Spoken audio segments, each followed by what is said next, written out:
With increase of 18%.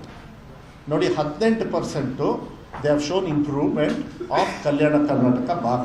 ಅದೇ ನಾನ್ ಕಲ್ಯಾಣ ಕರ್ನಾಟಕ ಭಾಗ obviously Udupi ಈ ಕಡೆ ಎಲ್ಲ ನೀವೆಲ್ಲರೂ ಕೂಡ already they are on the higher level. ಮೈಸೂರಲ್ಲಿ ಚೆನ್ನಾಗಿದೆ, ಬೇರೆ ಬೇರೆ ಕಡೆಗೆಲ್ಲ ಇದೆ. ದೇ ಹ್ಯಾವ್ ಇನ್ಕ್ರೀಸ್ಡ್ ಟು 87.99 ಅಂದರೆ 88% ಉಳ್ಕಿ ಕರ್ನಾಟಕ ಭಾಗ ಅಚೀವ್ ಮಾಡಿದ್ದಾರೆ. Increase of 11%. ಅಂದರೆ ಹೋದ ಸತಿ 76% ಅಲ್ಲಿದ್ದರು, ಈ ಸತಿ 88% ಇದ್ದಾರೆ. ಟೋಟಲ್ ಓವರ್ ಆಲ್ ಅದೇ 86.48% ಇದ್ದಾರೆ. ಅದರೊಳಗೆ ಈಗ ನೋಡಿ, ಇದು ಇನ್ನೊಂದು ಬಹಳ ಮುಖ್ಯವಾಗಿ, ಯಾಕೆಂದರೆ ಇದನ್ನೆಲ್ಲ ಯಾಕೆ ತೊಗೊಂಡಿದ್ದೀವಿ ಅಂದರೆ ನಾಳೆಯಿಂದನೇ ಸ್ಟಾರ್ಟ್ ನಮ್ಮ ಕೆಲಸ. ಈಗ ಸೆಕೆಂಡ್ ಎಕ್ಸಾಮ್ ಸ್ಟಾರ್ಟ್ ಆಗುತ್ತೆ ಯಾವಾಗ ಅಂತ ನಾನು ಅದನ್ನು ಹೇಳ್ತೀನಿ. ಈಗಾಗಲೇ ನಾಳೆಯಿಂದ ಪ್ರೋಗ್ರಾಮ್ ಹಾಕ್ಕೊಂಡ್ಬಿಟ್ಟಿದ್ದಾರೆ ಆಫೀಸರ್ಸಿಗೆ, ಮುಂಚೆನೇ ಹೇಳ್ಬಿಟ್ಟಿದ್ವಿ.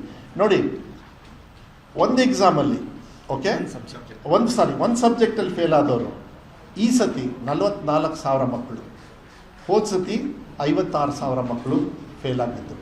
ಈ ಸತಿ ಬರೀ 44,000 ಮಕ್ಕಳು.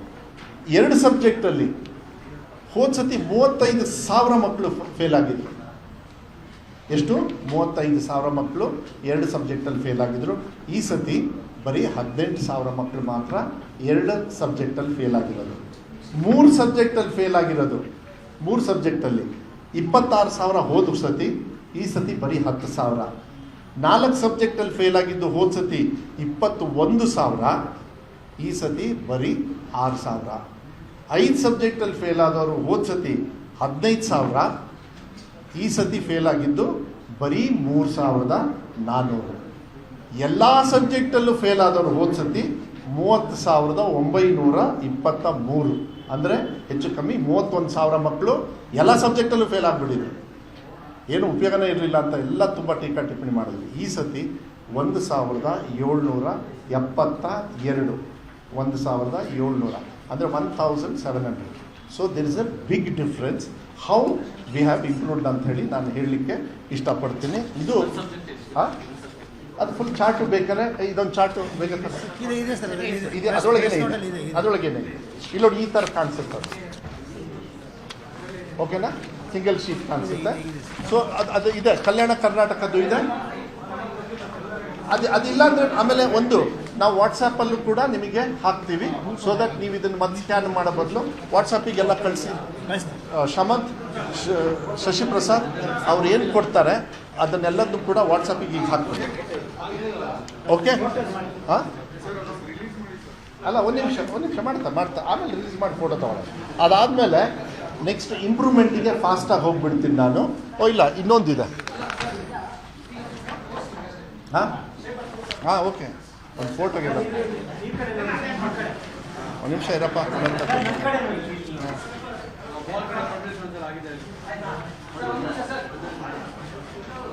ಎಲ್ಲ ಕ್ರೆಡಿಟ್ ನಮ್ಮ ಮಕ್ಕಳಿಗೆ ಹೋಗುತ್ತಪ್ಪ.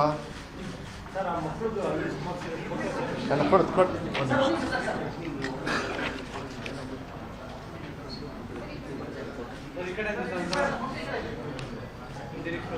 ಓಕೆ ಓಕೆ ಓಕೆ ಸ್ವಲ್ಪ ಕಂಟಿನ್ಯೂ ಮಾಡಿಬಿಡೋಣ ಪ್ಲೀಸ್. ಆಯ್ತು, ಇನ್ನೊಂದು 10 ನಿಮಿಷಕ್ಕೆ ಎಲ್ಲ ಮುಗಿದೋಗುತ್ತೆ. ಆಮೇಲೆ ಐ ಟೇಕ್ ಕ್ವೆಶ್ಚನ್ಸು. ಆಮೇಲೆ ಈ ಸತಿಗೆ ಇಂಪ್ರೂವ್ಮೆಂಟ್ ಆಗುತ್ತೆ. ಆ್ಯಕ್ಷನ್ ಟೇಕನ್ ಬೈ ಅದು ಕೂಡ ನಿಮ್ಮ ಹತ್ರ ಇದೆ, ಬಟ್ ಫಾಸ್ಟಾಗಿ ಹೋಗ್ತೀನಿ. ನೋಡಿ, ಕಂಪ್ಲೀಷನ್ ಆಫ್ ಸಿಲೆಬಸ್ ನಾವು ಹೇಳ್ತಾ ಇದ್ವಿ ಲಾಸ್ಟ್ವರೆಗೂ ಕೂಡ. ಈವನ್ ನಮಗೆ ಸೆನ್ಸಸ್ ಇರಲಿ ಇಲ್ಲದೇ ಇರಲಿ ಅದೆಲ್ಲ ಗೊತ್ತಿಲ್ಲ, ಹಾರ್ಡಾಗಿ ನಾವು ತೊಗೊಂಡ್ವಿ. ನೀವು ಸಿಲೆಬಸ್ನ ಕಂಪ್ಲೀಟ್ ಮಾಡಲೇಬೇಕು ಅಂತೇಳಿ ಡಿಸೆಂಬರ್ ಒಳಗೆ. ಅದಾದಮೇಲೆ ರಿವಿಷನ್ನು ಮತ್ತು ಪ್ರಿಪ್ರೇಟ್ರಿ ಭಾಳ ಇಂಪಾರ್ಟೆಂಟ್, ಮಕ್ಕಳಿಗೆ ಸಹಾಯ ಆಗೋದೆ ಅಲ್ಲಿ. ಅದನ್ನು ಕೂಡ ಯಾವಾಗ ಡಿಸೆಂಬರಲ್ಲಿ ಇದು ಮುಗೀತೋ ಆನ್ ಟೈಮಲ್ಲಿ ಎಲ್ಲದು ಮಾಡಿದ್ದಾರೆ, ಮುಗಿಸ್ಕೊಟ್ಟಿದ್ದಾರೆ. ಆಮೇಲೆ ಭಾಳ ಮುಖ್ಯವಾಗಿ ದೇವಸ್ಥಾನದಲ್ಲಿ ದೇವರಿದ್ರೂ ಪೂಜಾರಿ ಇಲ್ಲ ಅಂದರೆ ದೇವ್ರಿಗೆ ಡಿಮ್ಯಾಂಡೇ ಇಲ್ಲ. ಕರೆಕ್ಟಾ? ಹಾಗೆ ಟೀಚರ್ಸು, ಸ್ಕೂಲ್ ಇರ್ಬೋದು, ಬಿಲ್ಡಿಂಗ್ ಇರ್ಬೋದು, ಶೌಚಾಲಯ ಇರ್ಬೋದು, ಎಲ್ಲ ಇರ್ಬೋದು, ಟೀಚರೇ ಇಲ್ಲ ಅಂದರೆ ಉಪಯೋಗನೇ ಇಲ್ಲ. ಅದಕ್ಕೆ ಫಸ್ಟ್ ಈ ಸತಿ ಮಾನ್ಯ ಮುಖ್ಯಮಂತ್ರಿಗಳಿಗೆ ಹೇಳಿದ್ದೆ ಹೋದ ಸತಿ, ದಯವಿಟ್ಟು ಸರ್ ಕೈ ಮುಗಿತೀನಿ, ಟೀಚರ್ ಕೊಡಿ ಸರ್. ಎಸ್, ಶೌಚಾಲಯ ಇಲ್ಲ, ಬಿಲ್ಡಿಂಗ್ ಸೋರ್ತಾ ಇದೆ, ಬಿಲ್ಡಿಂಗ್ ಕಟ್ಟಬೇಕು, ಎಕ್ಸ್ಟ್ರಾ ರೂಮ್ ಬೇಕು, ಬೌಂಡ್ರಿ, ನಾವು ಒಪ್ಕೊಳ್ತೀನಿ. ಅದು ನಾನಲ್ಲ, ಅದು ಪಾರಂಪರಿಕವಾಗಿ ಬಂದಿದೆ. ಅಟ್ಲೀಸ್ಟ್ ನಮಗೆ ಹೌಸ್ಫುಲ್ಲಾಗಿ ಫುಲ್ಲಾಗಿ ನೀವು ಗೆಸ್ಟ್ ಟೀಚರ್ಸ್ ಕೊಡಿ ಅಂದ್ವಿ. They all are qualified and they were trained. ಅದ್ರ ಬಗ್ಗೆನೂ ಹೇಳ್ತೀನಿ. ಗೆಸ್ಟ್ ಟೀಚರ್ಸ್ ಕೊಟ್ಟಿರೋದ್ರಿಂದನೇ ಮೇಯ್ನಾಗಿ ನಮಗೆ ಇಂಪ್ರೂವ್ ಆಗಿದೆ, ಭಾಳ ಮೇಯ್ನಾಗಿ. ಸೊ ಫುಲ್ಲು ಯಾವಾಗ ಶಾಲೆ ಸ್ಟಾರ್ಟ್ ಆಯಿತು ಅವಾಗಲೇ ಗೆಸ್ಟ್ ಟೀಚರ್ಸ್ ಇದ್ದರು. ನೀವು ಯಾರಾದರೂ ದೇವಸ್ಥಾನಕ್ಕೆ ಹೋಗ್ತೀರಾ, ಪೂಜಾರಿ ಇಲ್ಲಾಂದರೆ ವಾಪಸ್ ಬರ್ತೀರಾ, ಹೌದು, ಅಲ್ಲೇ ಹೊರಗಡೆ ಮಾಡಿ. So that's the way this is practical. ನಾವು ಥಿಂಕ್ ಮಾಡಬೇಕಾಗುತ್ತೆ. ಸೊ ಟೀಚರ್ಸ್ ಇಲ್ಲ ಅಂದರೆ ಮಕ್ಕಳಿಗೆ ಪಾಠನೇ ಹೇಳ್ಕೊಡೋರು ಇರೋದಿಲ್ಲ, ಅದಕ್ಕೆ ಗೆಸ್ಟ್ ಟೀಚರ್ಸು. ಆಮೇಲೆ ಭಾಳ ಇಂಪಾರ್ಟೆಂಟ್ ಏನು ಅಂತ ಹೇಳಿದರೆ, ನಾವು subject wise blueprint question paper ಮಾಡಿದ್ವಿ ನಾವು ಹೋದ ಸತಿ, ಮುಂಚೆ ಎಲ್ಲ ಇಲ್ಲ. ಈಗ ಮುಂಚೆ ಏನಾಗೋದು, very big clarity of question paper ಹೆಂಗಿದು, ಆ ಮಾಡಲ್ ಕ್ವೆಶ್ಚನ್ ಪೇಪರ್ನ ಈ ಸತಿ ಕೊಟ್ವಿ. So they will no different grade also, different ಗ್ರೇಡಲ್ಲಿ ಅಂದರೆ ಕ್ವೆಶ್ಚನ್ ಪೇಪರ್ ಬ್ಯಾಂಕ್ ಮಾಡಿಬಿಟ್ವಿ. ಟಫೆಸ್ಟು, ಈಸಿ, ಮಿಡ್ಲ್ ಲೆವೆಲ್ಲು ಎಲ್ಲ ಥರನೂ ಕೂಡ. ಕರೆಕ್ಟ್ ತಾನೆ? ಅದೇ ಥರ ನಾವು ಮಾಡಿರೋದು.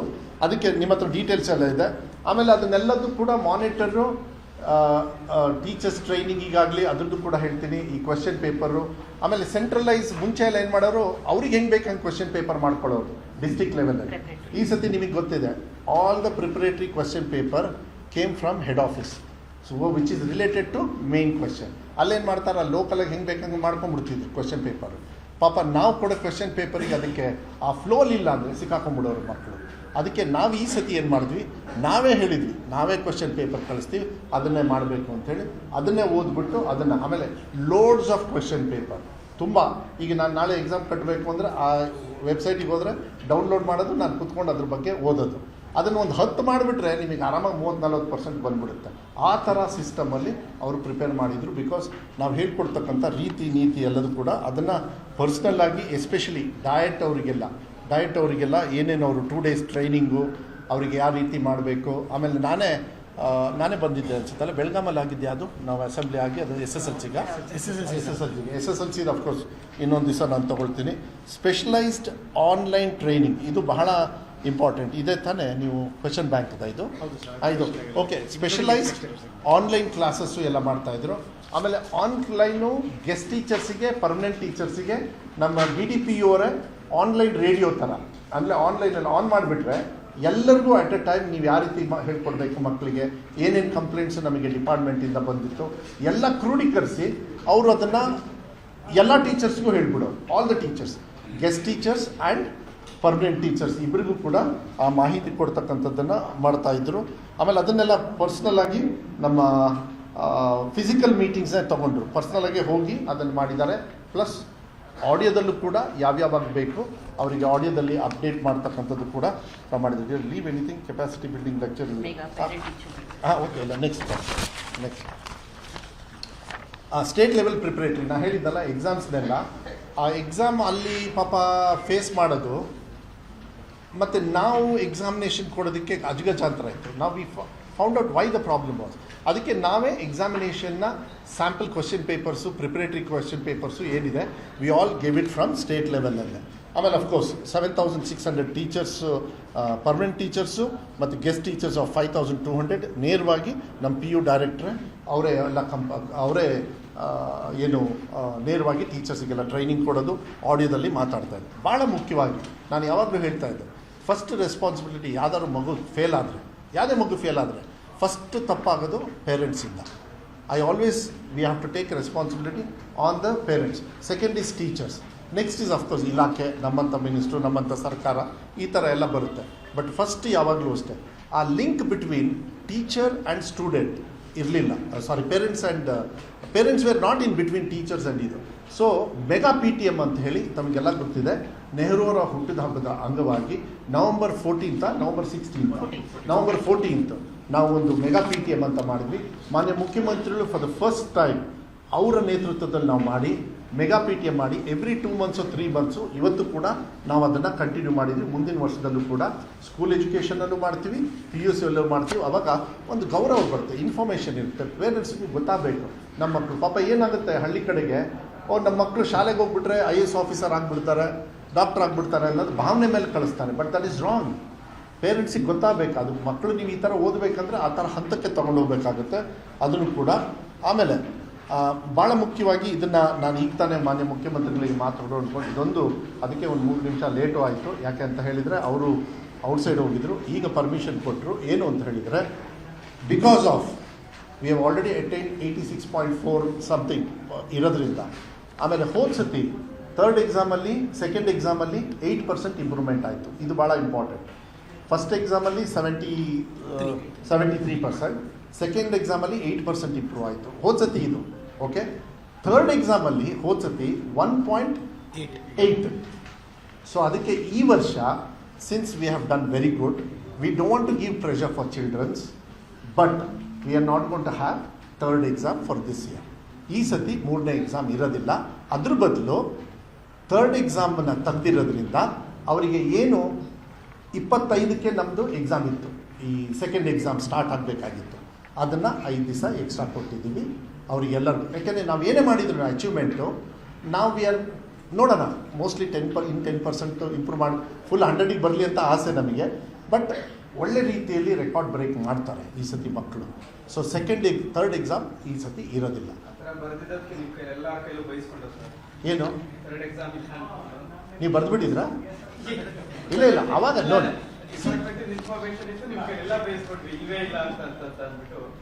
ಏನು ಇಲ್ವೇ ಇಲ್ಲ ಅಂದರೆ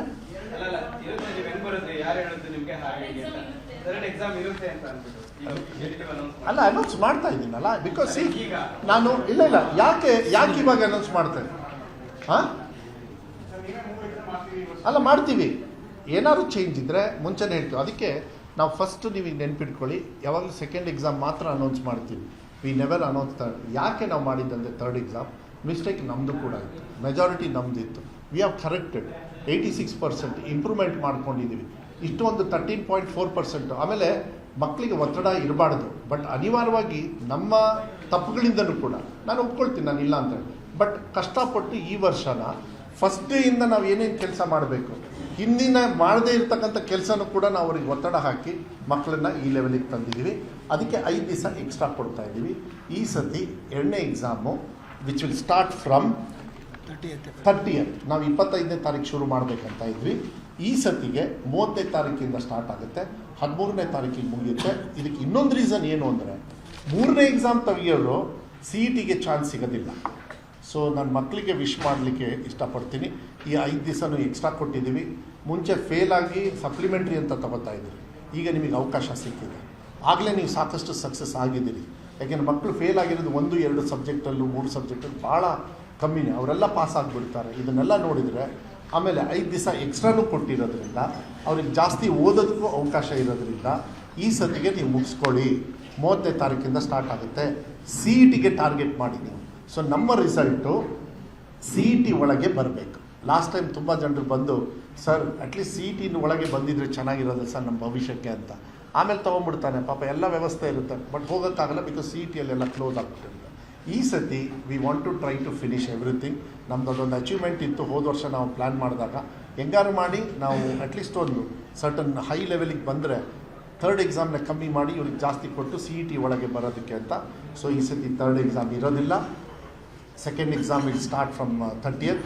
ಅದಕ್ಕೆ ಇವಾಗಲೇ ಆನ್ಲೈನಲ್ಲೇ ಅವರಿಗೆಲ್ಲ ಹಾಲ್ ಟಿಕೆಟಿಗೆ ಅದಕ್ಕೆಲ್ಲದಕ್ಕೂ ಕೂಡ ಮಾಡ್ತಾರೆ, ಪ್ಲಸ್ ಇಂಪ್ರೂವ್ಮೆಂಟಿಗೂ ಮಾಡ್ಬೋದು. ಓಕೆನಾ?